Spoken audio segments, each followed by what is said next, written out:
నీవు చేసిన పొరపాటుకి నీకు నిందపడ్డదంటే, నేను పొరపాటు చేస్తున్నాను కాబట్టి నేను నిందించబడటము అది న్యాయమే అని నువ్వు అనుకుంటావు.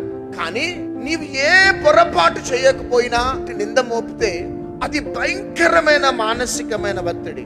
దానిని బట్టి కొంతమంది సూసైడ్స్ చేసుకునేవారు ఉంటారు. కానీ సహోదరి సహోదరుడా, ఈ లోకంలో ఉన్న వారందరూ నిన్ను విడిచిపెట్టని దేవుడున్నాడు. ఆయన పేరే నజరేయుడైన యేసుక్రీస్తు ప్రభు. దావీదు వెనకాల శత్రువులు అమాలేకులు పడుతూ ఉన్నప్పుడు, తన భార్యలని పిల్లలని కిడ్నాప్ చేసినప్పుడు, ప్రజలు రాళ్లతో రువ్వి చంపాలి అనేసి అనుకున్నప్పుడు, తన దేవుడైన యెహోవాను బట్టి దావీదు ధైర్యం తెచ్చుకున్నట్లు దేవుని యొక్క వాక్యం సెలవిస్తుంది. ఎప్పుడైతే ధైర్యం తెచ్చుకున్నాడో దేవుడు దావీదుకి విజయాన్ని ఇచ్చినట్లు దేవుని వాక్యం సెలవిస్తుంది. ఈరోజు ఎంతమంది అవమానించబడుతున్నారు, కానీ భయపడకండి, మీకు రెట్టింపు ఘనతను దేవుడు ఇవ్వబోతున్నాడు.